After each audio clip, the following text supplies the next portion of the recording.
Hello and very good evening to all of you. My name is Harish और मैं आप सभी लोगों का हार्दिक स्वागत करता हूं अपने इस यूट्यूब चैनल पर।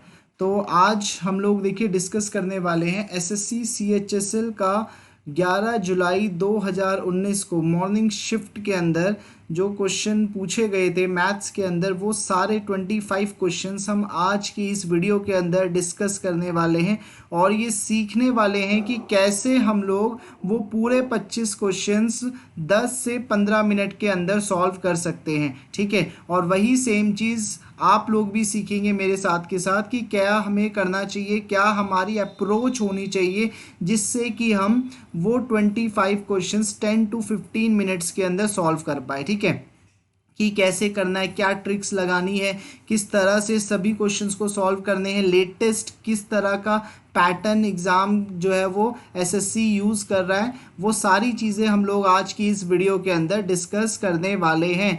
तो अगर आप लोगों ने अब तक इस चैनल को सब्सक्राइब नहीं किया है तो प्लीज़ चैनल को सब्सक्राइब कर लीजिए और बेल आइकन को ज़रूर प्रेस कीजिए ताकि आने वाली वीडियो की अपडेट्स आप लोगों तक सबसे पहले पहुंच पाए।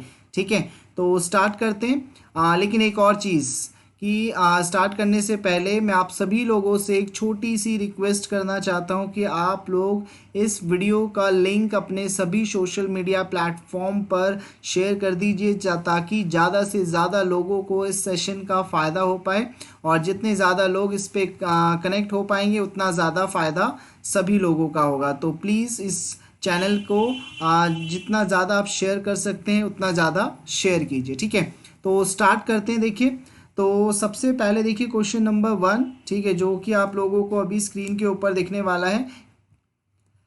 तो देखिए क्वेश्चन नंबर 1 आप लोगों को दिख रहा होगा, the full marks for a paper is 300, the breakup of the marks into theory, practical and project which are the three components of evaluation is 6:5:4. In order to pass, one has to score at least 40%, 50% and 50% respectively in X, Y and Z and 60% in aggregate. The marks scored by 4 students A, B, C and D are shown in the given bar graph. ठीक है, तो आप लोगों को देखो सबसे पहला question ही 2019 के अंदर जो 11 जुलाई को पेपर हुआ था उसमें मॉर्निंग शिफ्ट में सबसे पहला क्वेश्चन आपका डीआई से आ गया। ठीक है, तो डीआई के देखो जो क्वेश्चंस होते हैं उनके लिए आपको एक ग्राफ दे रखा है। ठीक है, बार ग्राफ आपको गिवन है। ठीक है, ये और इसी ग्राफ के बेसिस पे आप लोगों को सारी चीज़ें जो है वो कैलकुलेट करनी है। ठीक है, एक्स वाई जेड देखो 3 चीज़ें दे रखी हैं। देखो एक्स का मतलब यहाँ पे आप लोगों का किस चीज़ से है, थ्योरी से है। ठीक है, एक्स का मतलब थ्योरी से है, वाई का मतलब हम लोगों का प्रैक्टिकल से है और उसके बाद जेड का जो मतलब है वो हम लोगों का प्रोजेक्ट से है। ठीक है, तो तीनों चीज़ें दे रखी हैं और टोटल आप लोगों को फुल मार्क्स दे रखे 300। अगर आप 300 को 654 में ब्रेक करोगे तो ये आप लोगों का बनेगा। देखो कैसे सॉल्व करना है, 6, 5, 11 और 4, 15, 15 की वैल्यू 300, तो 1 की वैल्यू कितनी बनी, 20। तो यहाँ से 6 की वैल्यू बन जाएगी कितनी, 120, 5 की वैल्यू हो गई 100 और इस 4 की वैल्यू हो गई 80। ठीक है, तो इसका मतलब हो गया कि जो हम लोगों का 300 नंबर का पेपर था उसमें से 120 नंबर थ्योरी के थे, 100 नंबर प्रैक्टिकल के थे और 80 नंबर थे हम लोगों के प्रोजेक्ट के। ठीक है, और आप लोगों को पास होने के लिए 40%, 50% और 50% इतने इतने नंबर लाने, प्लस आप लोगों की दूसरी कंडीशन है कि आपका एग्रीगेट भी 60% होना चाहिए, जो कि निकलेगा किसका, इस 300 का। ठीक है, एग्रीगेट टोटल का निकलता है। अब यहाँ से देखो क्वेश्चन नंबर 1 पे आ जाते हैं। डाटा आपको सब कुछ गिवन ही है, ए का, बी का, सी का और डी का सबका दे रखा है। ठीक है, एक्स वाई जेड तीनों की वैल्यू दी है। तो सबसे पहले कहता है how much percentage marks more than B has C scored in practical, यानी प्रैक्टिकल के अंदर जो कि वाई की वैल्यू है। ठीक है, प्रैक्टिकल के अंदर सी के जो है मार्क्स वो कितने परसेंट ज़्यादा हैं बी से। ठीक है, तो कैसे करना है, देखो सी के मार्क्स अगर आप देखोगे तो कितने आ रहे हैं 80 और बी के मार्क्स अगर आप देखोगे प्रैक्टिकल में कितने आ रहे हैं 50। तो इसका मतलब क्या हो गया कि जो सी के मार्क्स हैं वो कितने ज़्यादा हैं, 30 आउट ऑफ कितने में से, 80 से। ठीक है, जो सॉरी 50 से, तो इसको करेक्ट कर लीजिएगा।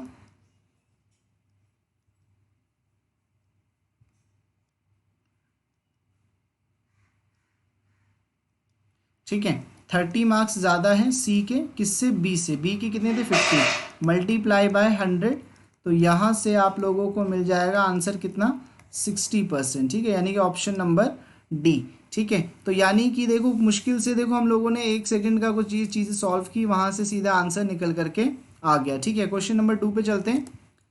क्वेश्चन नंबर 2 देखिए थोड़ा सा ट्रिकी है लेकिन बहुत इंपॉर्टेंट क्वेश्चन है। With reference to a number, ठीक है, किसी नंबर के बारे में बात हो रही है, ग्रेटर देन 1, जो कि 1 से बड़ा है, the difference between itself and its reciprocal. ठीक है, कहता है कि देखो जो जो पढ़ते जाओ ना साथ ही साथ लिखते जाना। कहता है difference between between itself and its reciprocal, यानी कि 1/x equal to 25%, that is 1/4 of the sum of itself and its reciprocal. ठीक है, ये कंडीशन आपको दी हुई है। ठीक है, पहले इसको देखो सॉल्व कर लेते, देन आफ्टर यहाँ से सारी चीज़ें क्लियर आउट हो जाएंगी।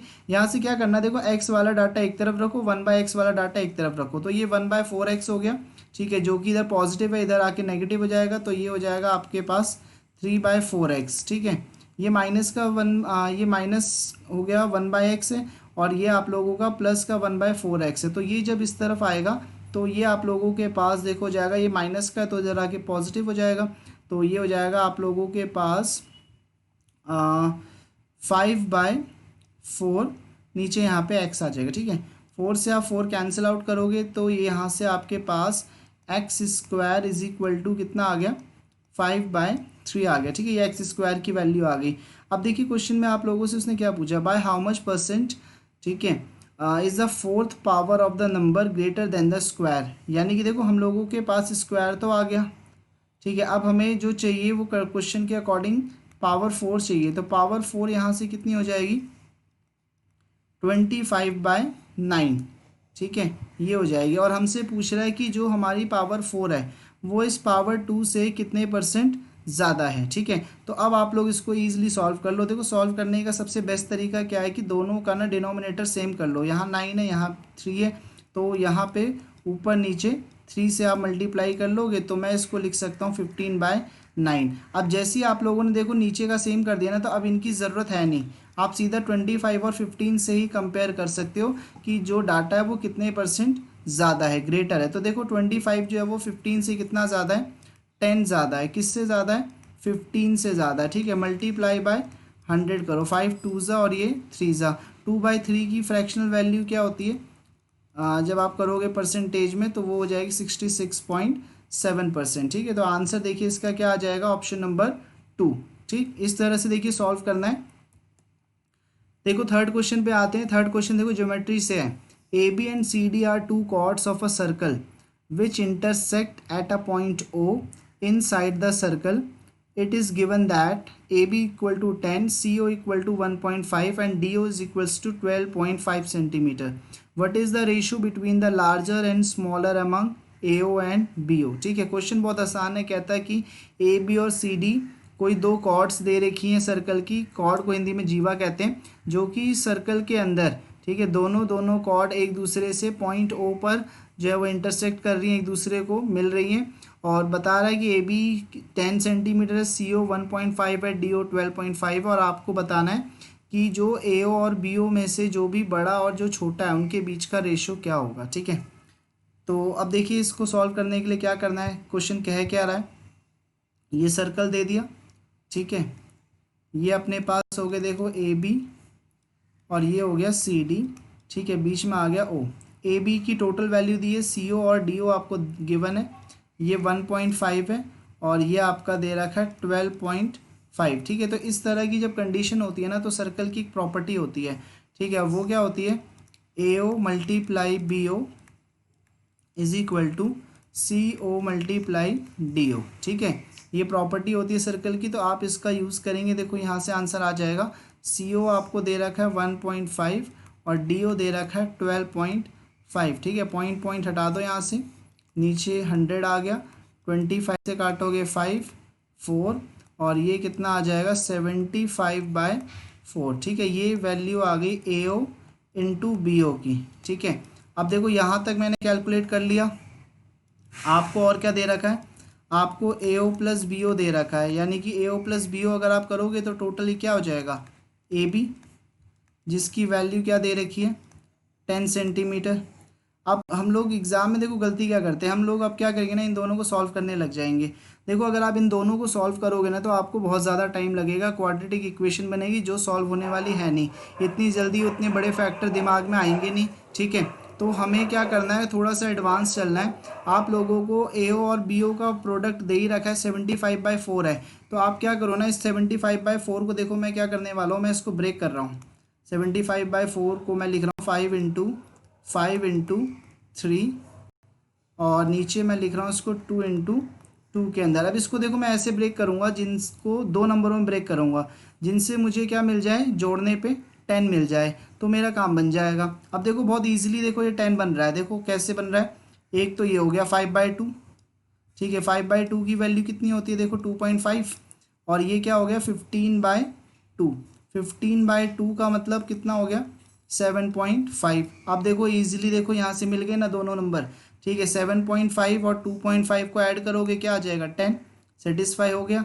तो हम लोगों को मिल गए कि भाई ये जो AB के जो 2 टुकड़े होने हैं उसमें से एक 7.5 था और एक 2.5 है, और आपको इनका रेशियो निकालना है बड़े और छोटे का। तो निकल गया देखो रेशियो 7.5 और एक 2.5 कट कर दो, ठीक है 2.5 से, तो रेशियो कितना आ गया 3 और 1 का, ठीक है। तो आंसर आ जाएगा इसका ऑप्शन नंबर 4, ठीक है। तो ये अप्रोच लगानी है, देखो मुश्किल से 10-10 सेकंड लग रहे हैं इन क्वेश्चंस को सॉल्व करने में। अगला क्वेश्चन देखिए, बहुत ज़्यादा इंपॉर्टेंट क्वेश्चन है, मुझे लगता नहीं कि शायद किसी ने एग्जाम के अंदर इस क्वेश्चन को सॉल्व किया भी होगा और ठीक से समझ भी पाए होंगे। बहुत मुश्किल है, ठीक है, लेकिन बहुत ही आसान क्वेश्चन है। देखो कैसे कहता है, during a practice session in a stadium an athlete runs along a circular track. यानी कि क्या कहता है कि एक एथलीट है जो कि प्रैक्टिस के टाइम पे एक सर्कुलर ट्रैक पे रन कर रहा है, sorry, and her performance is observe by her coach and coach standing at a point on the circle. यानी कि जो कोच है वो उसकी जो परफॉर्मेंस है वो उसको चेक कर रहा है, और वो कहाँ पे खड़ा है, सर्कल के किसी एक पॉइंट पे। और उसके साथ साथ एक फिजियोथेरेपिस्ट भी है जो कि खड़ा कहाँ पे है, सर्कल के सेंटर पे। तो क्या कहता था, the coach finds that she covers an angle of 72 degree in 1 minute. ये कहता है कि जो कोच है उसने देखा कि उस एथलीट ने 72 डिग्री 1 मिनट में कवर किया। What will be the angle covered by her in 1 second. तो 1 सेकेंड के अंदर वो कितना एंगल कवर करेगी according to the measurement made by her physiotherapist. यानी कि जो फिजियोथेरेपिस्ट है, ठीक है, वो उसके अकॉर्डिंग 1 सेकंड में कितना एंगल कवर कर पाएगी, ठीक है, उस सर्कुलर ट्रैक का, ठीक है। क्वेश्चन वैसे तो बहुत आसान है बट ट्रिकी बहुत है, इतना इजीली आप लोगों ने देखा नहीं होगा। ये क्वेश्चन आप लोगों का ज्योमेट्री से है, और ज्योमेट्री के क्वेश्चन इस तरह से आप लोगों के जो स्टेटमेंट वाले होते हैं ना, ये बहुत रेयरली एग्ज़ाम के अंदर दिखते हैं। तो जब दिखते हैं तो हम लोग सॉल्व कर नहीं पाते क्योंकि बुक वगैरह में होते नहीं है, बहुत हम लोगों ने कम ही ऐसे क्वेश्चंस को ऑब्जर्व किया है। तो अब देखो कैसे करना है, क्वेश्चन बहुत आसान है। देखो ये हो गया, देखो सर्कुलर ट्रैक, ठीक है। अब देखो यहाँ पे तो हो गया फिजियोथेरेपिस्ट, ठीक, और यहाँ पे मान लो इस किसी एक पॉइंट पे, मान लो यहाँ पे सर्कल पे ये हो गया कोच। अब देखो मान लो वो जो एथलीट है वो कैसे कैसे यहाँ पर थी पहले, और उसके बाद वो अगले 1 मिनट में यहाँ इस पॉइंट A से मान लो पॉइंट B पे पहुँच गई। अब 1 मिनट में रन तो करेगी, ठीक है। तो जो A से B जो वो पहुँची, ठीक है, तो उसने देखो कोच के साथ एंगल कितने का बनाया, 72 डिग्री का। तो अब देखो कोच जो है वो सर्कमफेरेंस पे है, ठीक है, यानी परिधि पे। अगर मैं फिजियोथेरेपिस्ट की बात करूं, तो फिजियोथेरेपिस्ट उसी टाइम पे जो एंगल बना रहा होगा, ठीक है, वो कितने का होगा, 144 डिग्री का। क्योंकि सर्कल की प्रॉपर्टी होती है कि सेंटर पे जो एंगल होता है वो सर्कमफेरेंस का डबल होता है। इसका मतलब क्या हो गया कि फिजियोथेरेपिस्ट ने 144 डिग्री का एंगल बनाया, ठीक है, कितने मिनट में, 1 मिनट में, ठीक है। Means 144 degree is equals to 60 second के बराबर आ गया।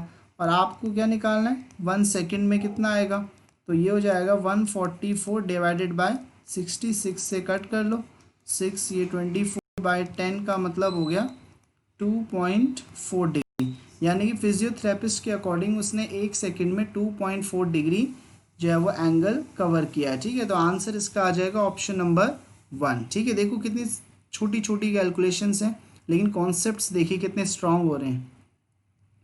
अगला क्वेश्चन देखो, वापस वही जो क्वेश्चन आपने फर्स्ट वाले में सॉल्व किया था, अगेन सेम चीज़ आप लोगों का क्वेश्चन नंबर 5 में आ रहा है, और आजकल ऐसे ही पूछ रहा है एक साथ। पहले क्या होता था कि एक साथ ही आते थे ग्राफ के क्वेश्चन, अब नहीं आते। अब एक क्वेश्चन अभी आएगा, फिर एक क्वेश्चन 4-5 के बाद आएगा, फिर अगला क्वेश्चन कुछ देर और बाद आएगा। तो सेम इसी तरह से कवर होते हैं पूरे बार ग्राफ के या जो भी ग्राफ के क्वेश्चन होते हैं। क्वेश्चन ऑलरेडी डिस्कस हो चुका है, कहता है एवरेज मार्क्स बताने चारों स्टूडेंट्स के थ्योरी में। भाई थ्योरी देखो कौन सा था, मैं ऑलरेडी डिस्कस कर चुका हूँ। थ्योरी कौन सा सब्जेक्ट है जिसको हमने रिप्रेजेंट किया एक्स से। ठीक है, एक्स यानी कि जो यहाँ पे ब्लू वाला पोर्शन है। ठीक है, तो देखो 60 इसके आए हैं, 50 दूसरे के आए हैं, 70 तीसरे के आए हैं, 80 चौथे के आए हैं। इन चारों का आपको सिंपली एवरेज निकालना है, चारों को ऐड कर दो। 60 + 50 110 और 70 180 और 80, ये हो गया 260 डिवाइडेड बाय 4, तो ये आ गया आपका 65। ठीक है, एवरेज मार्क्स उसके कितने बन गए 65। ठीक है, तो ऑप्शन नंबर बी। अगला देखिए question, 18.43 multiply 18.43 minus 6.57 into 6.57 upon में 11.86। बहुत सिंपल क्वेश्चन है, लेकिन एग्जाम में जब आता है तो आधे से ज़्यादा लोगों की तो बत्ती गोल हो जाती है।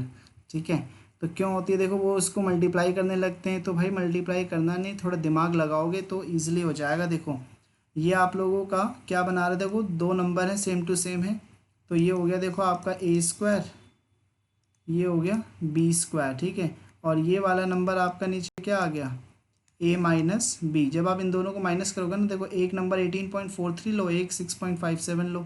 ठीक है, सॉल्व हो गया। a² - b² क्या होता है a+b और a-b, और नीचे a-b है, कैंसिल आउट हो गया, तो केवल a और b बचा। तो a+b का मतलब यहाँ पे किस चीज़ से हो गया 18.43 प्लस 6.57। ईजिली पता चल गया, जोड़ने पे कितना आ रहा है 25। ठीक है, तो आंसर इसका आ जाएगा ऑप्शन नंबर 4। ठीक, देखिए ये वाला क्वेश्चन सॉल्व कीजिए, बहुत आसान है। कहता अब ए परचेज 2 आर्टिकल्स फॉर ₹200 एंड ₹300। ठीक है, and sold it at a gain of 5% 10% respectively, what was is overall gain percent. बहुत आसान क्वेश्चन है। कहता है एक इंसान कोई भी मान लो दो सामान खरीदता है, एक 200 का और एक 300 का। पहले को 5% पे प्रॉफिट बेचा, दूसरे को 10% के प्रॉफिट पे बेचा, और आपसे पूछता है कि ओवरऑल क्या हुआ। ठीक, बहुत सिंपल सा, नॉर्मली कर सकते हो आप लोग। देखो 200 के ऊपर उसको कितने का प्रॉफिट हो गया 5%, तो 200 का 5% कितना हो गया 10। 300 के ऊपर 10% यानी कितना 30, टोटल प्रॉफिट कितने का हो गया 40 का। आउट ऑफ कितने के ऊपर 200 + 300 के ऊपर। ठीक है, जो कि कितना हो गया 500 का, मल्टीप्लाई बाय 100। 2 0 ये कटा, 5 से काटा, टोटल उसको प्रॉफिट कितने का हो गया 8%। ठीक है, सिंपल क्वेश्चन है, आसानी से हो रहा है सॉल्व। अगला क्वेश्चन देखिए, अगर आप लोगों ने देखो करा है तो प्लीज़ सॉल्व करने की कोशिश कीजिए, बहुत आसान है। A can complete a piece of work in 20 days and B can complete 20% of the work in 6 days. If they work together, in how many days can they finish 50% of the work if they work together? कहता कि A 20 दिन में काम कर रहा है, ठीक है, और B ने देखो 20% काम 6 दिन में किया है।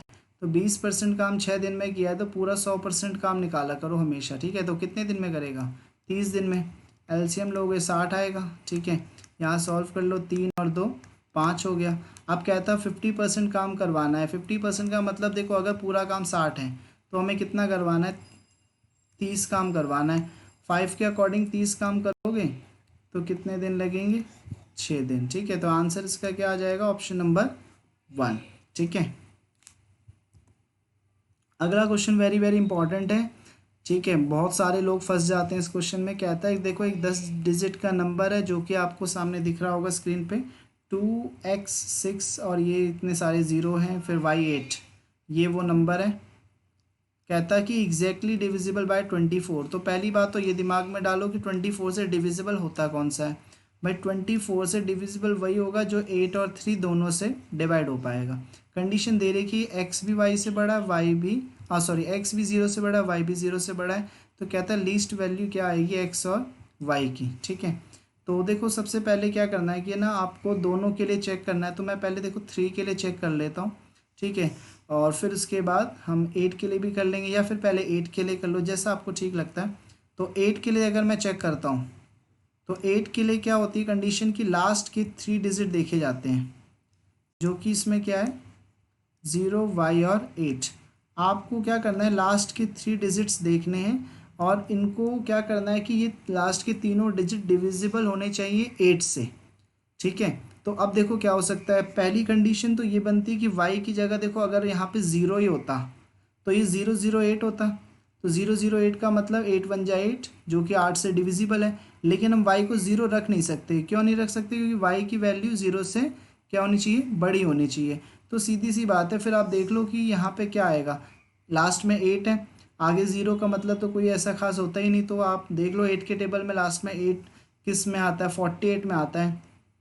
तो यहाँ पे आप क्या कर लो, y की जगह 4 हो जाएगा, ठीक है। 8 6 या 48 होता है, तो दैट मीन्स यहाँ पे y की मिनिमम वैल्यू तो कितनी आएगी, 4 आएगी, ठीक है, जिससे कि आप लोगों का ये लास्ट के 3 नंबर 8 से डिविजिबल हो जाए। अब चेक करते हैं देखो 3 के लिए।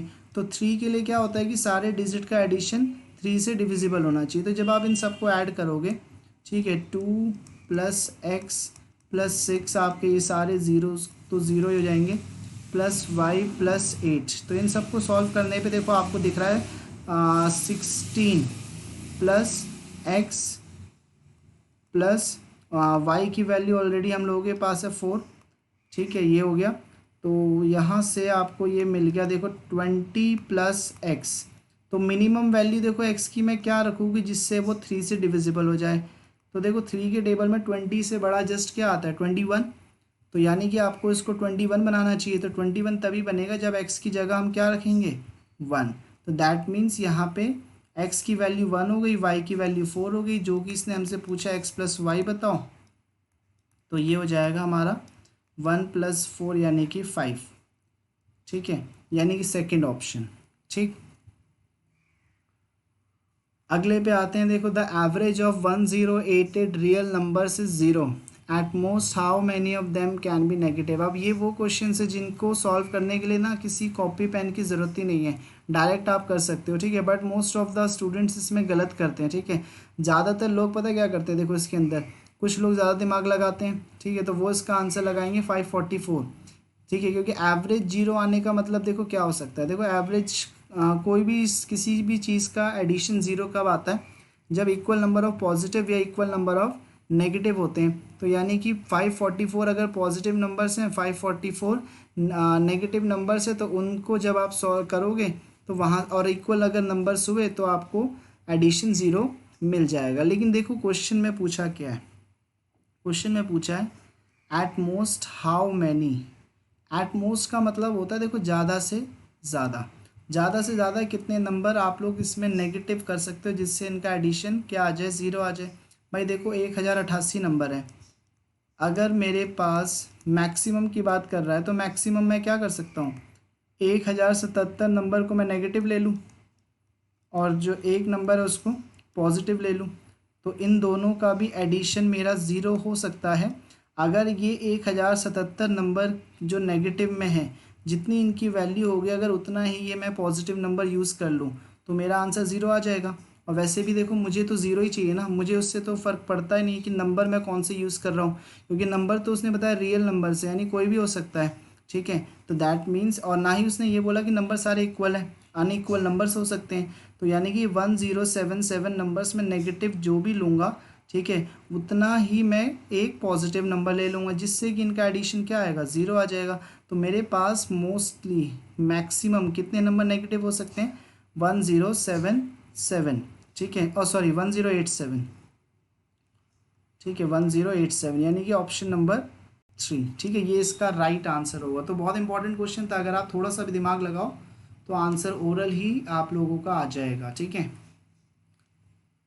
अगला कहता है देखो the two diagonals of a rhombus are 14 and 48, ठीक है। रोम्बस का मतलब होता है हिंदी में सम चतुर्भुज कहते हैं इसको। पैरीमीटर आपसे पूछ रहा है कि कितना होगा, ठीक है, सिंपल सा क्वेश्चन है। ये देखो रोम्बस हो गया, ठीक है, ये इसके दो डायगोनल हो गए, ये जो सेंटर होता है देखो, ये इसको दो पार्ट्स में डिवाइड करता है, तो मतलब 14 और 48 का मतलब हो गया ये 7 हो गया, ये 24 हो गया। और ये पाइथागोरस फॉलो करता है, 90 पे इंटरसेक्ट करता है, ठीक है, बाइसेक्ट करता है, तो ये आप लोगों की साइड कितनी होगी 25, ठीक है। तो ये 25 है, सारी साइड रोम्बस की बराबर होती है, तो ये भी 25 होगी, ये भी 25 होगी, ये भी 25 होगी। पैरीमीटर का मतलब होता है चारों का एडिशन, तो ये हो जाएगा आपका 25 × 4 यानी कि 100 सेंटीमीटर, ठीक है। Option number 1। अब देखो क्या कहता है अगला क्वेश्चन, असर्टेन। ये क्वेश्चन देखो मोस्टली लोग गलत करते हैं। अगर आप लोग भी अगर देखो, अगर वीडियो देख रहे हो, इस क्वेश्चन को सॉल्व कर रहे हो, तो प्लीज़ इसको आंसर करके देखना। मोस्टली लोगों का आंसर देखना गलत ही आएगा पहली बार में। तो A certain sum was invested on simple interest.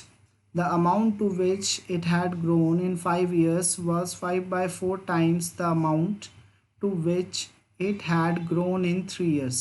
ठीक है। और कहता find the percentage rate of interest, ठीक। तो अगर आप लोग देख रहे हैं देखो वीडियो को, तो देखिए इसको क्वेश्चन नंबर 12 को सॉल्व करने की कोशिश कीजिए, और आंसर अगर आ जाए तो प्लीज़ कमेंट बॉक्स में लिखिएगा, ठीक है, ताकि मुझे पता चल पाए कि कितने लोग आप सॉल्व कर रहे हो क्वेश्चंस को। ठीक है, अगर हिंदी में देखो करना है तो हिंदी में बता देता हूँ कि एक कुछ पैसा है, मूलधन है, जिसको साधारण ब्याज पे निवेश किया गया है। कहता है कि 5 वर्ष में जो धनराशि प्राप्त होगी वो 5/4 गुना होगी जो धनराशि हमें 3 वर्ष में प्राप्त होनी थी, ठीक है।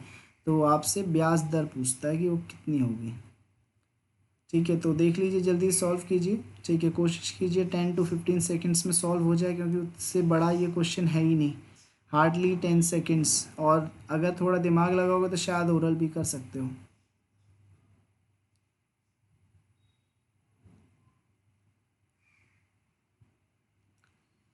ठीक है, देखिए अब मैं इसको सॉल्व करके बताता हूँ कैसे करना है।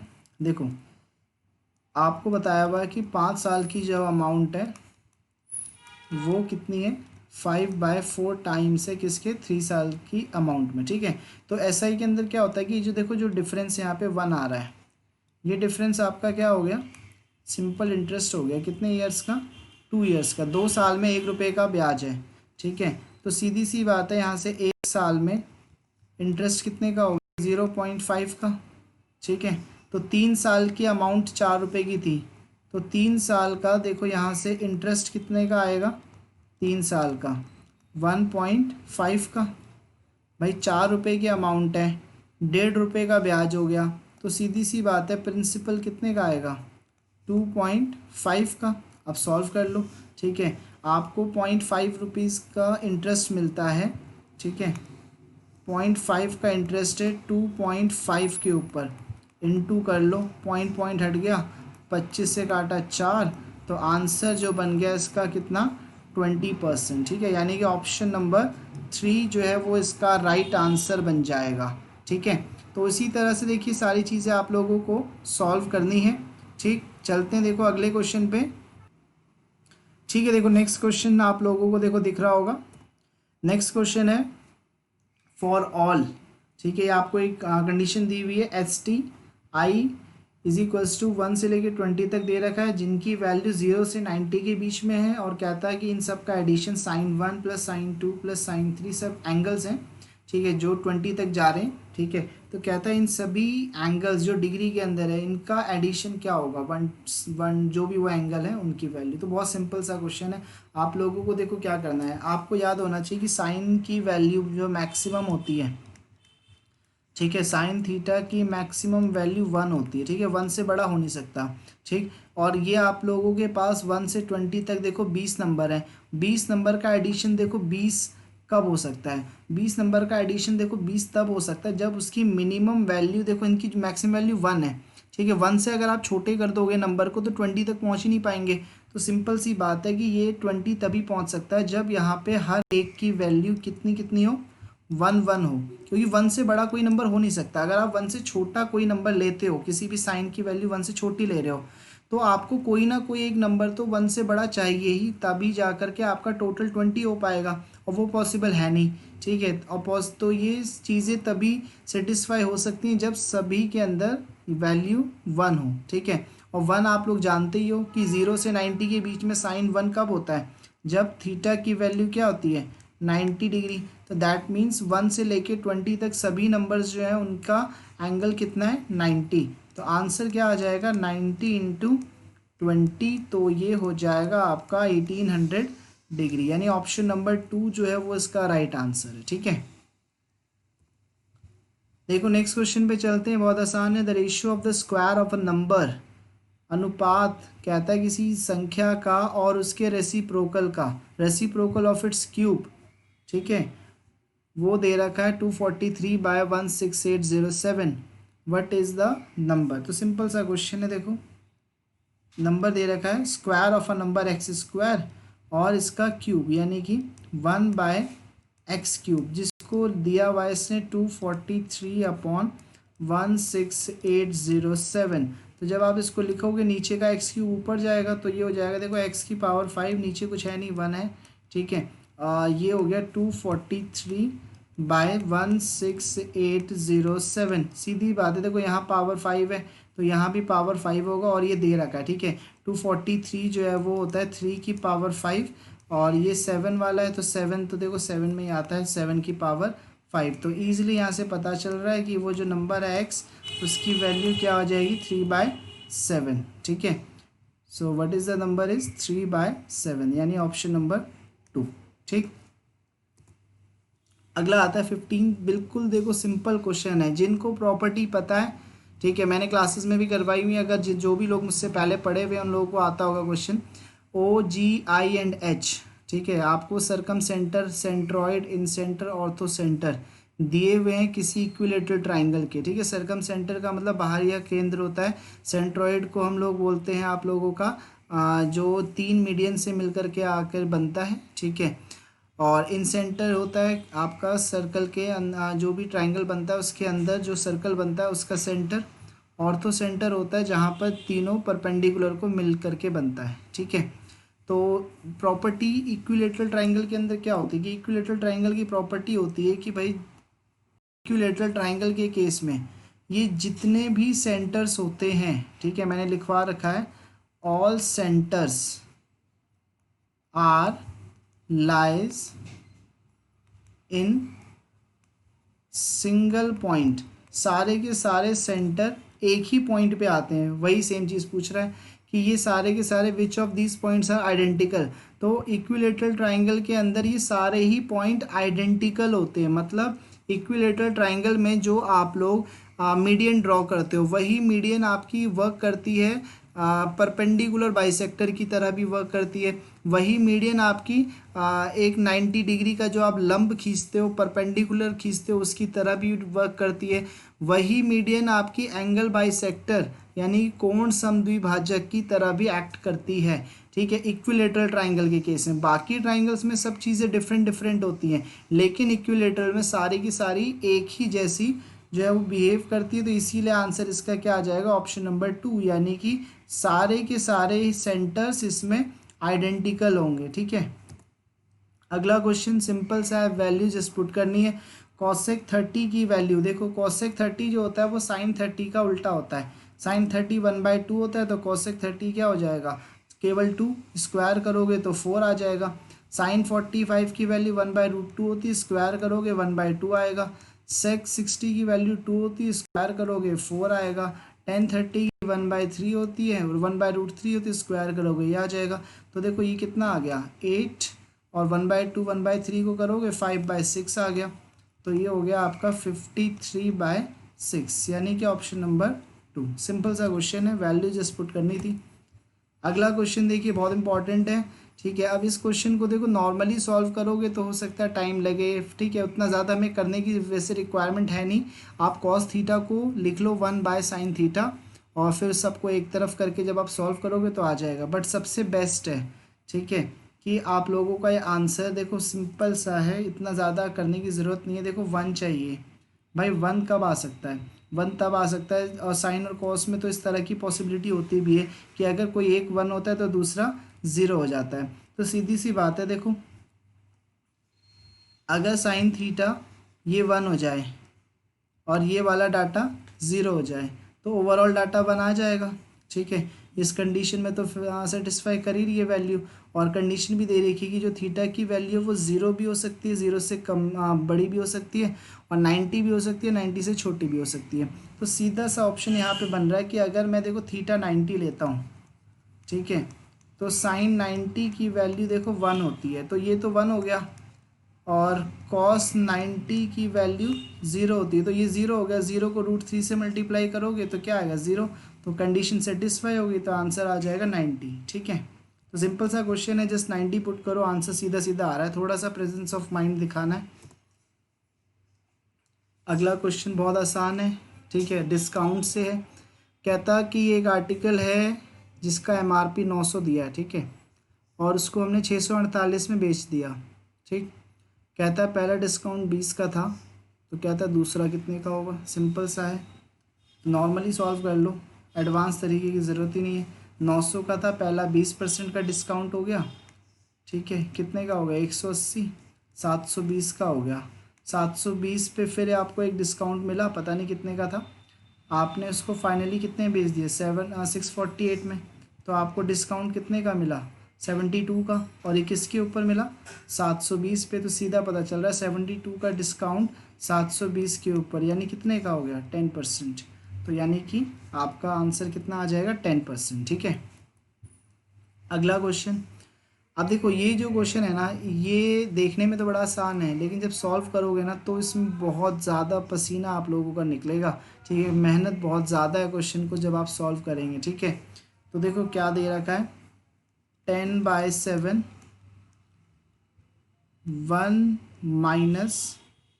- 2.43। देखो इनटू में 10⁻³ है, तो अपॉन में जब मैं इसको लेकर के जाऊँगा तो ये 10⁻³ यानी कि 1000 हो जाएगा, is equal to 1.417 plus x। ठीक है, इस तरह से क्या रहा है, तो एक काम करते हैं, इसको हटाते हैं, नीचे इसके भी 1000 ले आते हैं। ठीक है, अब सॉल्व कर लो।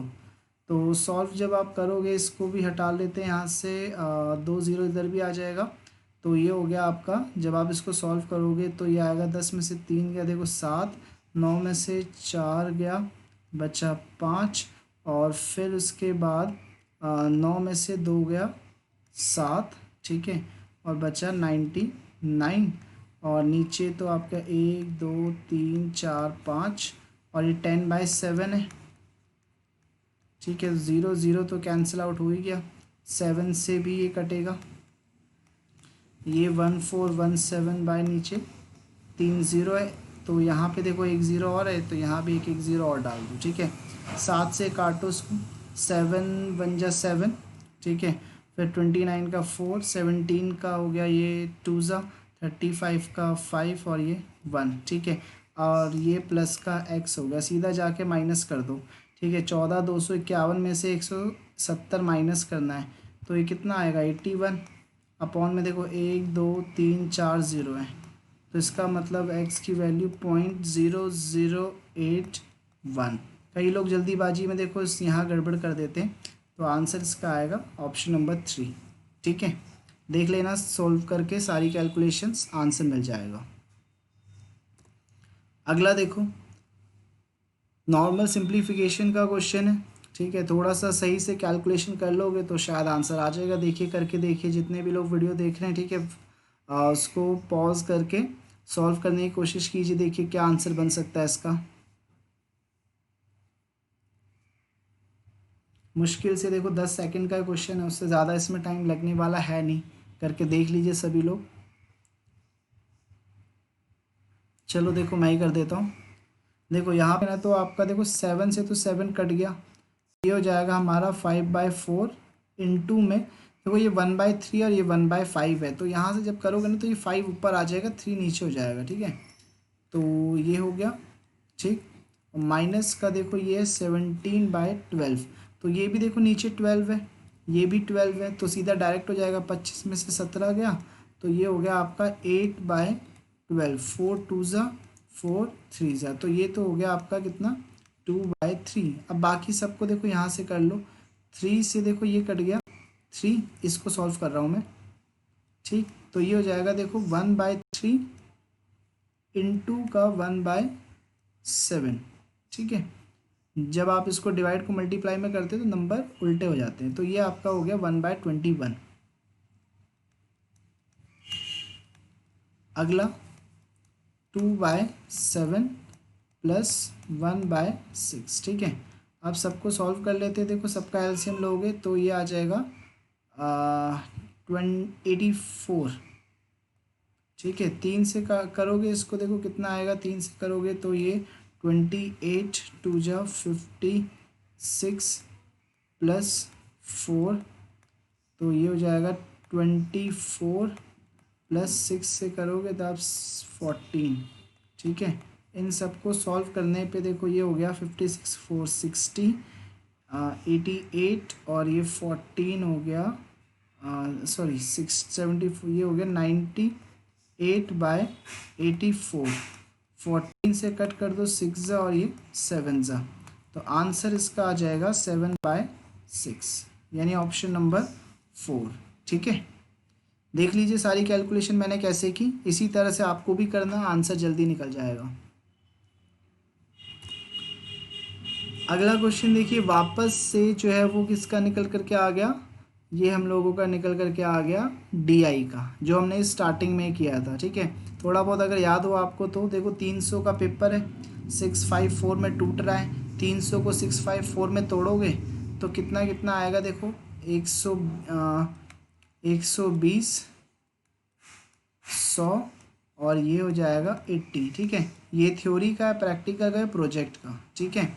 और ये आपको देखो ब्लू से दे रखा है, ये डार्क रेड है और ये ग्रीन से, ठीक है। पास होने के लिए कहता है कि आपको 40 50 और 50% चाहिए इन सब्जेक्ट में। तो इसका देखो 40% कितना हो गया 48, इसका 50% 50 हो जाएगा, इसका 50% 40, इतने इतने चाहिए और टोटल 60% चाहिए। तो 300 का 60% जब निकालोगे, ठीक है, तो वो कितना हो जाएगा 180। अब देख लो भाई 48 50 50 नंबर जो है वो हम लोगों के कहाँ पे और फेल होने का मतलब देखो क्या होता है, किसी भी एक सब्जेक्ट में अगर आप टाइप में फेल हो गए तो फिर आप पूरे फेल हो, ठीक है। जैसे कि अगर मैं ए की बात करूँ तो देखो ये एक्स में भी पास हो गया, वाई में भी पास है, जेड में भी पास है, तो ए तो पास है। बी की बात करूँ तो देखो बी एक्स में तो पास हो गया, वाई में पास हो गया, लेकिन अगर आप देखोगे तो तीसरे वाले में फेल हो गया, यानी कि प्रोजेक्ट में फेल है, तो बी तो फेल हो गया भाई, ठीक है। ऐसे ही देखोगे सी का, देखो एक्स में पास है, वाई में और जेड में, तीनों में पास हो गया। और ये भी आपका यहाँ पे एक्स में पास है, वाई में पास है, यहाँ पे जेड में डी फेल हो गया। तो यानी बी और डी तो फेल हो गए सब्जेक्ट में फेल होने की वजह से। अब देख लेते हैं एग्रीगेट 180 नंबर का। देखो अगर आप देखोगे ए के टोटल 60 70 130 और 50, 180 बन गए। बी तो ऑलरेडी फेल है तो उसको तो चेक करना नहीं। सी का और देख लो 150 और ये सी के 210 आ रहे हैं, तो इसका मतलब यहाँ पे एग्रीगेट में तो सब पास हैं, मतलब ए और सी एग्रीगेट में भी पास है और सेक्शनल भी पास है। तो यानी फेल होने वाले यहाँ पे कौन कौन है, बी और डी। तो आंसर देखिए इसका आ जाएगा ऑप्शन नंबर 4, यानी कि बी और डी, ठीक है। ये इसका राइट आंसर बनेगा, ठीक है। तो देखो अब इसके बाद चलते हैं नेक्स्ट क्वेश्चन पे, ठीक है। नेक्स्ट क्वेश्चन भी देखो इसी तरह का है। 3x प्लस 1 का क्यूब प्लस एक्स माइनस 3 का क्यूब प्लस 4 माइनस 2x का cube plus 6 into 3x plus 1 x minus 3 और एक्स माइनस 2 इक्वल टू 0, और आपसे पूछता है कि x की वैल्यू क्या होगी, ठीक है। बहुत ही ज़्यादा आसान क्वेश्चन है, मुझे लगता नहीं कि इससे ज़्यादा आसान क्वेश्चन अलजेब्रा के अंदर आप लोगों से पूछा जा सकता है। आपको आइडेंटिटीज़ याद होनी चाहिए, और ऑलरेडी मैं पहली क्लास में ही अपनी आइडेंटिटी सारी लिखवाता हूँ, ठीक है, जो एग्ज़ाम्स के अंदर पूछता है, और ये तो सबसे ज़्यादा इम्पॉर्टेंट है, ठीक है। देखो कैसे करोगे, पहले आप लोग कर लो। देखो 10 सेकंड का आपको टाइम देता हूँ, उससे ज़्यादा तो इस क्वेश्चन में लगना है ही नहीं, ठीक है। 10 सेकंड का टाइम है आपके पास, देखिए कोशिश कीजिए क्या आंसर निकल सकता है। फिर उसके बाद मैं आपको बताऊंगा कि कैसे 10 सेकंड के अंदर आपको इसका आंसर निकालना होगा, ठीक है। देखिए कोशिश कीजिए।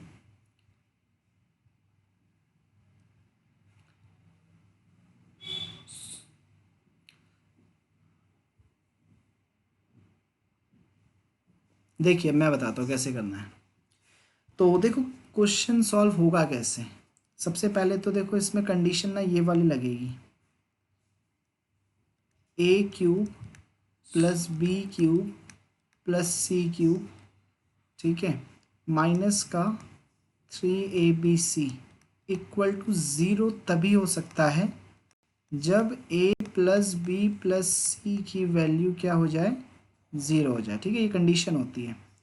यहाँ पे देखो ये तो a हो गया, ये b हो गया, ये c हो गया। अब देखो ये प्लस है, इसका मतलब कहीं ना कहीं छेड़खानी हुई है।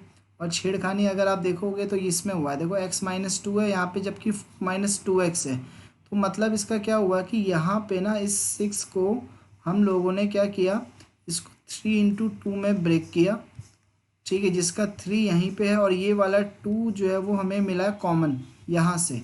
तो इस 2 को यहीं लेकर के जाओ, तो जब आप इसको सॉल्व करोगे तो ये 2x-4 है। ठीक है, तो यानी कि देखो ये a आ गया, a cube plus B cube plus C cube plus 3ab, लेकिन देखो अगर आप देखोगे ना c वाला ये मैच नहीं हो रहा। क्यों मैच नहीं हो रहा? क्योंकि 4-2x है और ये 2x-4 है। इसका मतलब क्या होगा, माइनस कॉमन लेना पड़ेगा। यहाँ से माइनस लोगे तो ये इस तरह का बन जाएगा, यानी अब ये कंडीशन में आ चुका है।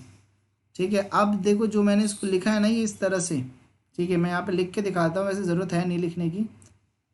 3x+1 का क्यूब प्लस x-3 का cube plus 4-2x³ is equal to, या फिर माइनस का 3 × 3x+1 x-3 और 4-2x। अगर आप इसको देखो जो ये क्वेश्चन है उसको सेम इस तरह से लिख सकते हैं, बन रहा है।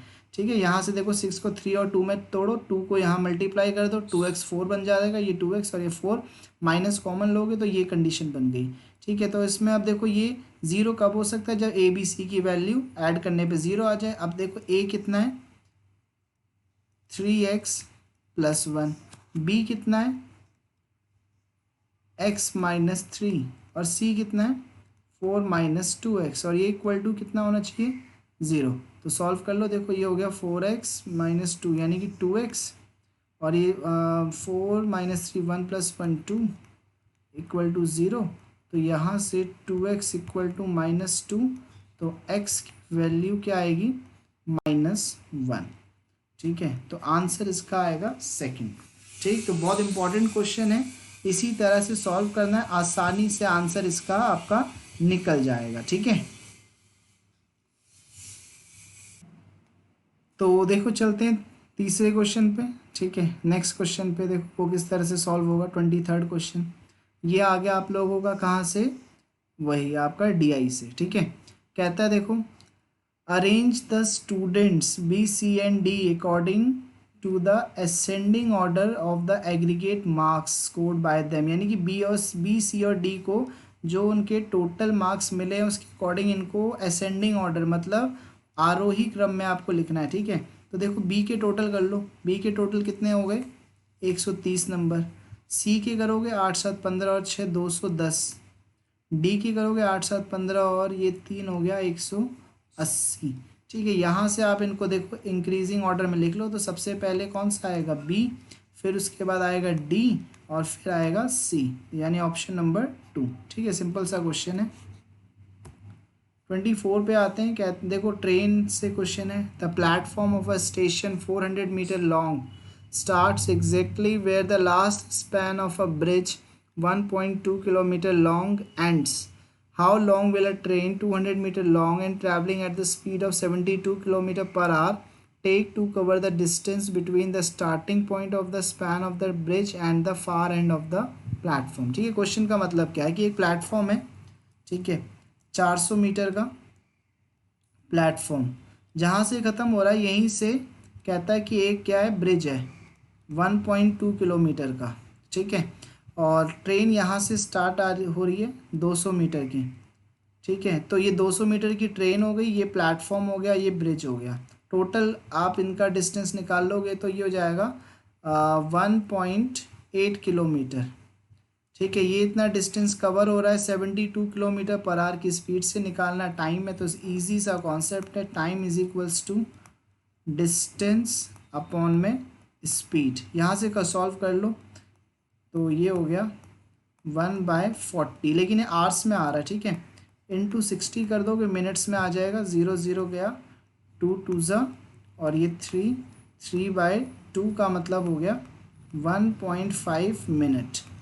ठीक है, तो इस तरह से सॉल्व करो, आंसर जल्दी आएगा। हम लोग क्या करते हैं ना, पहले इसको कन्वर्ट करते हैं, पहले इसको मीटर में लाएंगे, फिर इसको मीटर पर सेकंड बनाएंगे स्पीड में। इतना टाइम देखो लगाना है नहीं, सीधा डायरेक्ट करो, आंसर जल्दी निकलता है। ठीक है, आंसर आएगा 1.5 मिनट। अगर सेकंड्स में पूछता है तो आएगा 90 सेकंड्स। ठीक है, लास्ट क्वेश्चन है, देखो ट्राइंगल से पूछा हुआ है। ABC और DEF दो सिमिलर ट्राइंगल्स हैं, ABC और DEF। ठीक है, पैरीमीटर देखो इसका 64 सेंटीमीटर दिया है, इसका 48 सेंटीमीटर दिया है। ठीक है, लेंथ पूछ रहा है, AB की लेंथ पूछ रहा है, और DE दे रखा है 9 सेंटीमीटर। सिंपल सा क्वेश्चन। देखो प्रॉपर्टी सिमिलर ट्राइंगल की एक ही है कि जो भी ट्राइंगल सिमिलर होते हैं उनके जो साइड्स का रेशियो होता है, ठीक है, वो उनके किसी भी कोरेस्पॉन्डिंग साइड्स के रेशियो के बराबर होता है। वो कोरेस्पॉन्डिंग साइड्स हो सकती है, या फिर उनकी कोरेस्पॉन्डिंग मीडियन हो सकती है, या फिर उनके एंगल बाइसेक्टर हो सकते हैं, परपेंडिकुलर हो सकता है, पेरीमीटर भी हो सकता है। ठीक है, तो सिंपल सा कॉन्सेप्ट है, आप लोगों को इसमें नॉर्मली जो कंडीशंस है वो सॉल्व कर लगानी है, आंसर आ जाएगा। देखो AB